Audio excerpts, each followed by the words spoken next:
Welcome to Kentucky Wide, a podcast production of the Fraser History Museum in Louisville, Kentucky. I'm Sarah Jemerson. And I'm Mick Sullivan. We are your hosts for this second episode of Kentucky Wide, and this episode focuses on stories from our current exhibition, Love and Marriage, which was graciously sponsored by Davis Jewelers. Love and Marriage is open now through March 2026 and features some incredible stories, beautiful fashion, important history, and fascinating traditions. We invite you to the museum to experience it with everything else. Two of the people from the exhibit are the focus of this episode. First, we've got Annie Casey Glover, a dressmaker of international renown. And then we have a couple who caught our attention in researching the exhibit over the last year, Mabel and Wallace Kelly of Marion County, Kentucky. Thank you for joining us, and we hope you enjoy. And we hope to see you soon.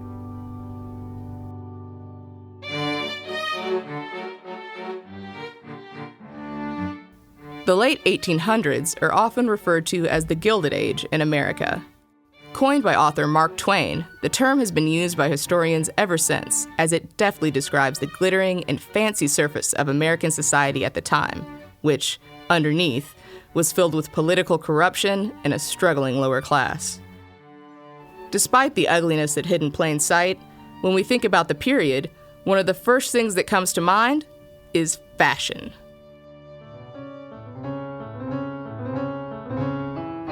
Fashions change fast in general, and the Gilded Age was no different. The shapes and sizes and cuts of women's dresses changed quickly.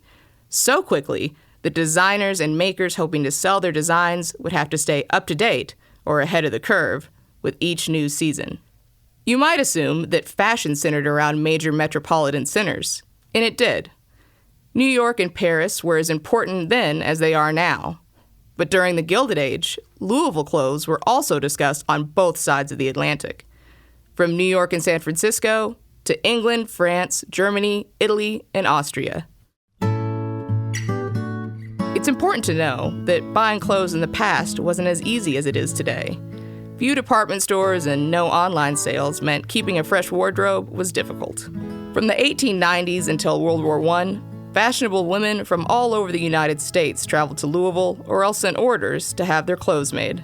Women from Louisville who had moved away usually made it a point to return for a yearly wardrobe refresh. They knew they could stay fashionable with each new season thanks to the prowess, creativity, and fine handiwork of Louisville's top dressmakers. Many other women from elsewhere, with no ties to the community, observed these Louisville natives and followed suit. There were many dressmakers in town, several of whom are featured in the Fraser History Museum's current exhibition, Davis Jewelers' Love and Marriage. But one specific dressmaker in Louisville found her work in high demand, and she rose above the rest.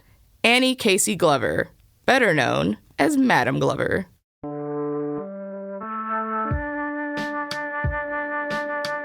Annie Casey was born in 1861 in County Galway, Ireland, to William and Julia Casey.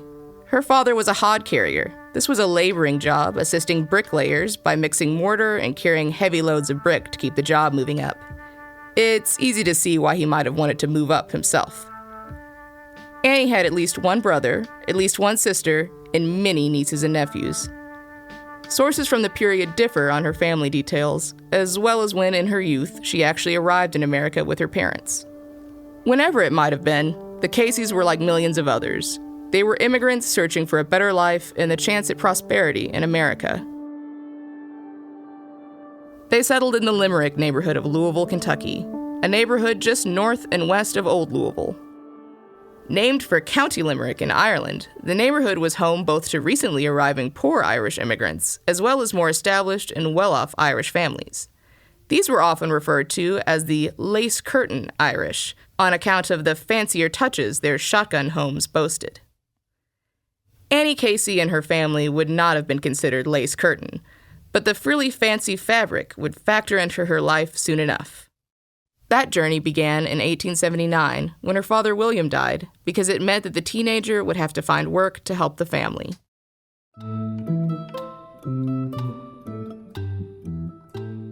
In 1880, the young Annie was listed in the Louisville City Directory as a seamstress. Like thousands of other young women around the country, she used needle and thread, and sometimes the power of new sewing machines, to earn money making dresses and other articles of clothing for other women to buy. The vast majority of women working in the field would never rise far in the workplace. The wages were meager, the work was hard, and there were limitations on what work women could even do. Annie Casey, however, was an exception to the rule. While working for Sharp & Middleton's New York store here in Louisville, later known as Stewart Dry Goods, she became very well known for designing wedding trousseau.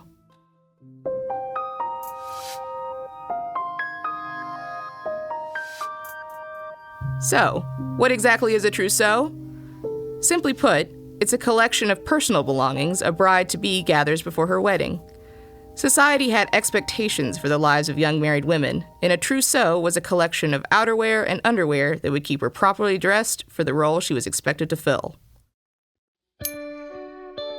During the late 19th century into the 20th, it was customary for women to have a trousseau to bring with them when they married. Upper-class ladies put together extravagant, expensive trousseau filled with gowns, lace, and corsetry. But the trousseau was a tradition in which even middle-class women and those of modest means participated. Young women would begin to fill their hope chest with family heirlooms, household items, and personal belongings in preparation for the wedding trousseau. Annie was a pioneer in selling a bundled trousseau, removing the headache and expense of acquiring all of the necessities individually. It was a one-stop shop, and it saved women money to boot. Of course, wedding bells would ring for her, too. On the night of June 3, 1886, Annie Casey got married in Louisville to Mr. Walter E. Glover. Miss Casey has been for the past 3 years connected with the dressmaking department of Sharp & Middleton and has, by her pluck and industry, made a signal success of her business. The following day's Courier-Journal reported, She has probably made more trousseau in the last 2 or 3 years than any dressmaker in town, and the stylish street costume which did duty at her own wedding bore testimony to the taste and the skill that have won one of the best positions of the kind in the city. Perhaps it was fashion, perhaps it was something else, but Annie was a bit of a Francophile. Her interest in French culture extended beyond haute couture and is reflected even in the names she gave her children. The couple had 2 daughters, Marie and Antoinette Glover. Together, the family lived in a beautiful home on Cherokee Road. Walter was in the insurance and hotel businesses, and, as you might imagine, he soon became known as one of the best-dressed men in the city of Louisville. It is unknown whether he was Irish or even a native Louisvillian, but in terms of his career, managing the money side of his wife's dressmaking business soon became one of his top responsibilities. This arrangement suited Madame Glover, as she was now free to design while her husband handled the business affairs and bookkeeping. In 1891, she opened the first Madame Glover dress shop on South 4th Street in Louisville. By 1904, she operated a larger shop in the Tyler Building on Jefferson Street. During this period, Madame Glover quickly became the most sought-after dressmaker in turn-of-the-century Louisville. She was an artist dressmaker who traveled to Paris every year for inspiration from the original source. She saw the showings at the great houses, identifying the most beautiful and best quality fabrics. She bought the most expensive buttons, the loveliest laces, the silkiest braid. Every detail was of enormous importance. That was the way she assembled her materials, and that is the way she made her clothes, directing a sewing room in which about 100 girls and women worked. Debutantes and brides from far and wide, even visitors here for the Kentucky Derby, wanted a Madame Glover original. It was well known that her ever-changing and beautiful creations were influenced by her regular trips to Paris to study the latest European trends and techniques. The upper class of Louisville could take its place alongside the high societies of larger cities, thanks to Madame Glover, who rose above her own class barriers. One can only imagine that her journey from a working-class daughter of immigrants to an admired authority in fashion was neither easy nor expected. Madame Glover's life and career is an example of what can happen when talent and hard work combine under the right circumstances of opportunity. She experienced the American dream much more than many women of her era and background could hope for. She must have known this, too, because she employed many women from the Limerick neighborhood in her shop. Madam Glover operated her store in Louisville for nearly 3 decades until her husband passed away in 1912. She retired thereafter and lived another 35 years in New York City. She died in 1947 and was buried in Louisville's Cave Hill Cemetery. The April 22, 1947 Courier-Journal paid homage to the late Madam Glover with a touching article. The article locates the spirit of this tastemaker, an Ireland-born, Paris-traveling Kentucky resident, in her personality. Nothing could have been more Irish than this bright-eyed little native of Galway, it reads. Yet her taste was in accord not with Dublin but with Paris, the strange harmony of French and Irish temperaments often noted in history since Gaelic culture of the Middle Ages fled to the refuge of monasteries in Ireland, found expression in her personality. A woman who created so much beauty also created happiness. She belonged to an era, and her like will not be seen again. As a very old lady of 88, she passed on to another realm, and one cannot but wonder if the angels who greet her will sing with a French accent or an Irish brogue.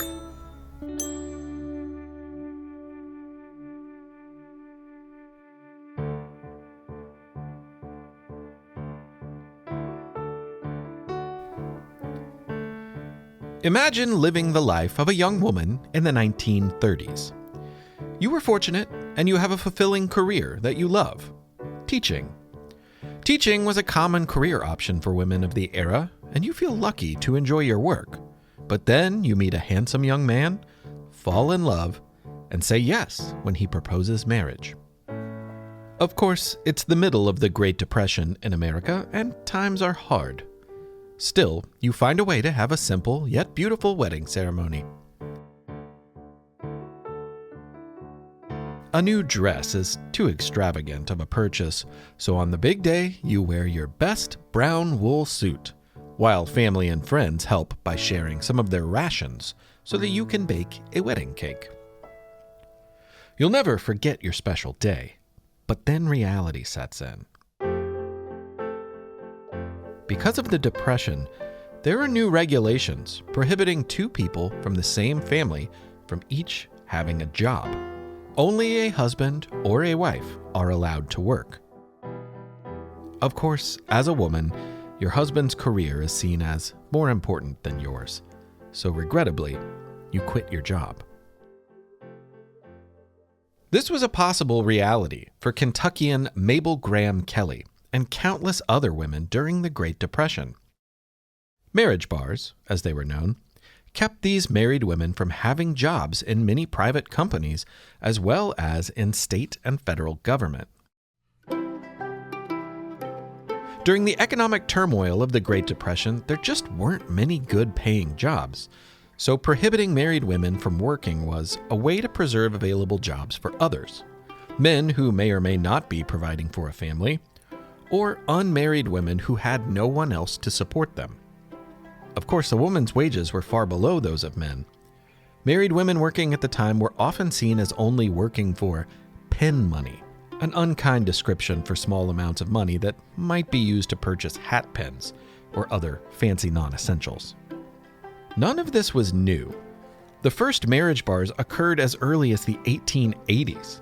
Prior to the Great Depression, 9 states had marriage bar laws, and by 1940, 26 states had passed them. In 1932, a marriage bar became federal law. Part of the Economy Act of 1932 was a requirement that if a husband and wife both worked for the federal government, one of them must give up their employment. And since women usually made less money, they were typically the ones left jobless. As a result to all of this, some women began to marry in secret to avoid losing their jobs. One of the biggest supporters of marriage bars was a woman named Frances Perkins. In 1911, 1 year after earning her master's degree in political science from Columbia University, Perkins witnessed the infamous and tragic Triangle Shirtwaist Factory fire. This horrific event, which caused 146 deaths, 123 being women and girls, influenced Perkins' career and inspired her to fight for workers' rights, especially women. Perkins went on to become the first female member of a presidential cabinet when Roosevelt appointed her as Secretary of Labor, a post that she held for his entire tenure as president. Perkins was instrumental in developing many New Deal programs, including Social Security and the Civilian Conservation Corps. And Perkins believed marriage bars protected single working women. The woman pin money worker who competes with the necessity worker is a menace to society, a selfish, short-sighted creature who ought to be ashamed of herself. Until we have every woman in this community earning a living wage, I am not willing to encourage those who are under no economic necessities to compete with their charm and education, their superior advantages, against the working girl who has only her two hands. Of course, much of this was forced to change by the time the United States entered World War II.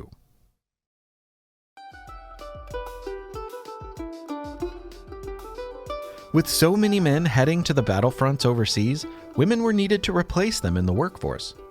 However, marriage bars were not explicitly illegal in the United States until the Civil Rights Act of 1964. And they had a profound effect on young women, much like Mabel Graham. Born in Lebanon, Kentucky in 1904, Mabel took her education seriously, ultimately earning a degree at the University of Kentucky in 1927. After graduation, Mabel taught English and science at Lebanon High School, while also nurturing her artistic side. Photography excited her, and while she may have been modest about her skills, a national award proved that Mabel had a talent for the art. It began with a portrait she snapped of her neighbor, 3-year-old Mary Margaret O'Daniel. Not expecting to win, she submitted her picture to the Courier-Journal as part of the first ever Kodak Newspaper National Snapshot Awards.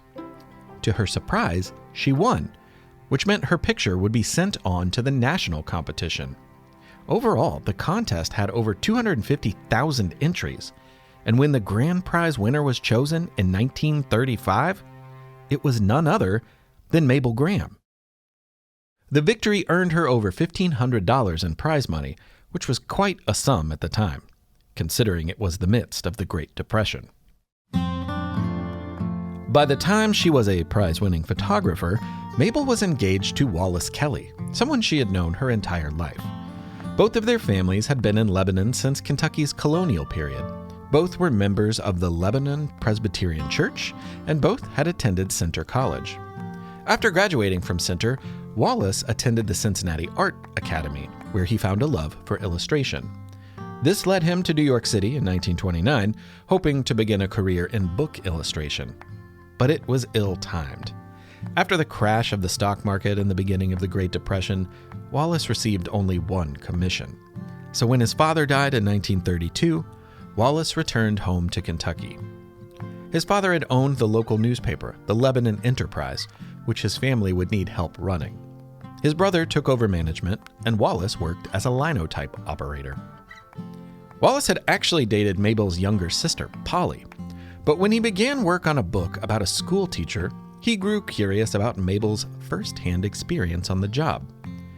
Their conversations deepened, and the couple collaborated to create their own fictional world. These artistic collaborations led to a collaboration in life as well. Love developed, and thanks to her photo prize money, Wallace and Mabel were married on Valentine's Day in 1936. They held a small ceremony at her parents' house. Very few were in attendance, only immediate family members. The best man was his brother Oliver, who had taken over the newspaper, and the maid of honor was Mabel's sister Polly, so clearly there were no hard feelings. A published wedding announcement described her bridal outfit as a toast-colored semi-sheer wool suit trimmed in fox fur, with which she will wear a brown gross-grain tricorn hat and other brown accessories. This very outfit, the one that Mabel wore on her wedding day, is in the permanent collection at the Fraser History Museum, and is part of the exhibition Davis Jewelers Love and Marriage, which runs through March 2026.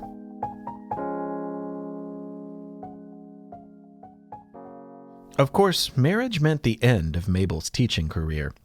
A week after the wedding, she was replaced at the high school by an unmarried woman from Danville, Kentucky. Mabel and Wallace took their honeymoon in New York City, where they participated in a 6-week course on portrait photography. Marriage bars might apply to teaching, but they did not apply to entrepreneurs. So when they returned from the big city, they put their new skills to use and opened a photography studio in Lebanon. Back in New York City, Mabel and Wallace had earned critical praise for their photographs. Back home in Lebanon, it seems that their artistic style wasn't as appreciated. The couple struggled to make ends meet during the remainder of the Great Depression, and by 1940, Mabel and Wallace decided to sell the business. But there was another, more positive reason. Mabel wasn't the only national prize winner of the pair. Eager to get back to writing, Wallace applied for and won the first ever Alfred A. Knopf Fellowship in Fiction for 1940. This awarded Wallace $100 a month for 1 year so that he could devote his time to completing a novel. It would be the second example of poor timing for Wallace.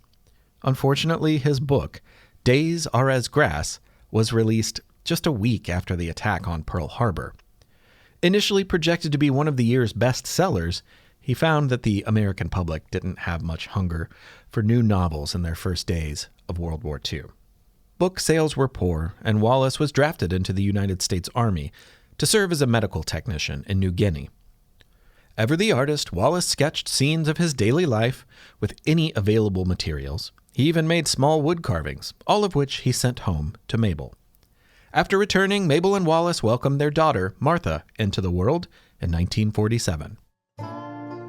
Not long after, Mabel told news reporters that photography had taken a backseat to the demands of raising a young family. However, Wallace continued his artistic pursuits. He wrote poems and magazine articles, and in the 1950s, he redevoted himself to visual art.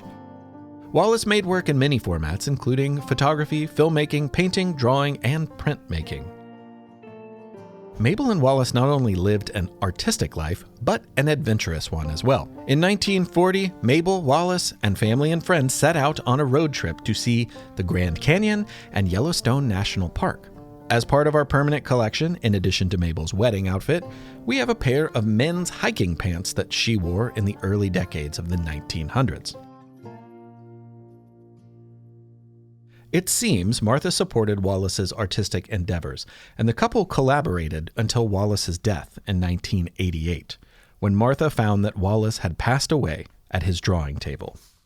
In an article in the Lebanon Enterprise from 1992, Martha recalled, "We were very close. Sadly, being left alone, I see we were too close for either of us to have ever functioned as a whole person after the other one was gone." Mabel passed away in their home on February 12, 1994. The life they built will forever be preserved in one of Wallace's most important artistic pieces, a short, silent film he created that documented daily life for the family. The film features Wallace, Mabel, brother Oliver, mother Maddie, and the family dog, Miss Lady Luck, at their home in Lebanon, Kentucky. Entitled Our Day, viewers see the family members in everyday activities such as playing the piano, croquet, gardening, knitting, and cooking. The film is considered important because it contrasts with the stereotypical depictions of rural Southerners in the Great Depression. But it's also really good. The shots are creative, the pacing is engaging, and there's quite a bit of humor built into the clearly crafted silent narrative. As such, in 2007, Our Day was selected for the National Film Registry by the Librarian of Congress, deeming the film culturally, historically, or aesthetically significant. You can find a link to it in our show notes. Thanks for joining us for this episode of Kentucky Wide. This episode was written by our colleagues Simon Miners and Amanda Breedy. It was produced by Mick Sullivan with music from Mick Sullivan and Kent Clarer. You also heard the voice of Abby Flanders. Make sure to subscribe or follow so you can join us in a few weeks for an episode featuring momentous court cases in the lives of a pair of Kentucky women. And as always, we invite you to come see us at the Fraser History Museum in Louisville, Kentucky. I'm Mick. And I'm Sarah. And this has been Kentucky Wide, a production of the Fraser History Museum.